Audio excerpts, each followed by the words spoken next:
کہ وہ آئیں اور اپنی تقریر کو پیش کریں۔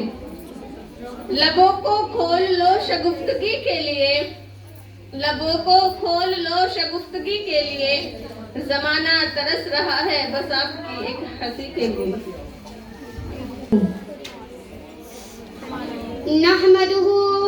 نحمده ونصلي على رسوله الكريم أما بعد فقد قال رسول الله صلى الله عليه وسلم حب الوطن من الإيمان أو كما قال عليه الصلاة والسلام۔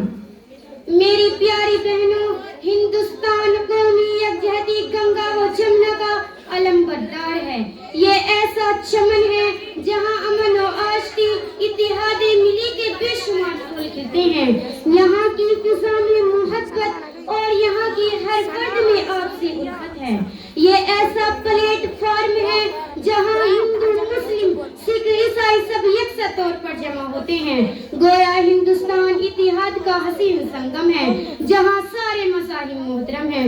میری پیاری بہنوں، ہندوستان میں جہاں دیگر ادیان و مذاہب کے لوگ قیام پذیر ہیں، وہیں پر ہم مسلمان ہندوستان کی ریڑھ کی ہڈی کی حیثیت رکھتے ہیں۔ یہ حقیقت ہے کہ ہندوستان کی تقدیر کو مسلمانوں نے اپنے خون و جگر سے سنوارا ہے۔ ہر ہندوستانی کو سر اٹھا کر جینے کا حق مسلمانوں نے دلایا ہے۔ اس چمن کی آبیاری مسلمانوں نے کی ہے، اسے سونے کی چڑیا مسلمانوں نے بنایا ہے۔ ہر وقت مسلمان اپنے وطن عزیز کی محبت میں ڈوب کر سب سے پہلے سینہ سپر ہو کر ہندوستان پر قبضہ کرنے والے ناپاک عزائم کا قلعہ کما کیا اور انگریزوں کو اس ملک سے مار بھگایا اور انگریزوں سے علم بغاوت بلند کر کے اپنی جوان بیویوں کو بیوہ، اپنے بچوں کو یتیم بنا کر اور اپنی گردنیں کٹا کر اور اپنے خون کو پانی کی طرح بہا کر ہر آنے والی باطل طاقت کا مسلم علماء اور عوام نے مل کر مقابلہ کیا اور ان کے ناپاک منصوبوں کی دھچیاں اڑا دی اور ان سے یہ بات کہہ ڈالی کہ جس وقت تک ہندوستان میں مسلمان موجود رہے گا اس وقت تک یہ ہندوستان غیروں کے حوالے نہیں کیا جا سکتا۔ اس چمن کو ہم سے کوئی چھین نہیں سکتا۔ ہم اپنی جانیں تو دے سکتے ہیں پر یہ ملک نہیں دے سکتے، اس لیے کہ یہ ملک ہمیں اپنی جان سے زیادہ پیارا ہے۔ اس کی تقدیر کو ہم نے نکھارا ہے۔ یہ بات مسلمان ہی نے تو کہی تھی، سارے جہاں سے اچھا ہندوستاں ہمارا، ہم بلبلیں ہیں اس کے یہ گلستاں ہمارا۔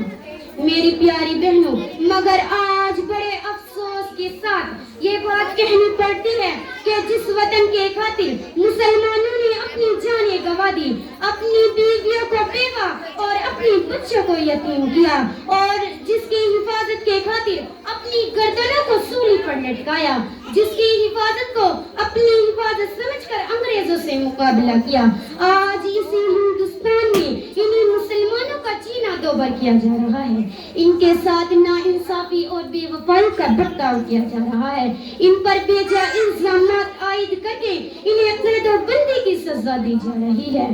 دوسرے الفاظ میں کہا جائے تو ان کے ساتھ سوتیلا سلوک کیا جا رہا ہے۔ ان کے اس ہندوستان پر بے شمار احسانات کے باوجود حکومت ہر مراد سے انہیں محروم رکھا جا رہا ہے۔ آخر ان تمام باتوں کی بنیادی وجہ کیا ہے؟ جب معلوم کیا جاتا ہے تو ایک ہی وجہ نکلتی ہے کہ وہ مسلمان ہیں۔ کسی نے بہت سچ کہا ہے، کٹتے ہی رہے بستی میں ہم راہ بروں کی، کٹتے ہی رہے بستی میں ہم راہ بروں کی، آنکھوں میں سلاخیں رہی ہم دیداروں کی، لوٹی گئی عزت تو ہمارے ہی گھروں کی، لوٹی گئی عزت تو ہمارے ہی گھروں کی، کاٹی گئی فصلیں تو ہمارے ہی سروں کی۔ اس دیش میں برسوں سے پریشان ہیں ہم لوگ، اس دیش میں برسوں سے پریشان ہیں ہم لوگ، بس جرم ہے اتنا کہ مسلمان ہیں ہم لوگ۔ میری پیاری بہنوں، میں ان مسلم دشمن ذہنوں سے پوچھنا چاہتی ہوں کہ ذرا بتاؤ ہندوستان کو اتنا حسین و جمیل کس نے بنایا؟ یہ مرکزی توجہ بنا ہوا لال قلعہ کس نے بنایا؟ ہندوستان کی قدر قامت کی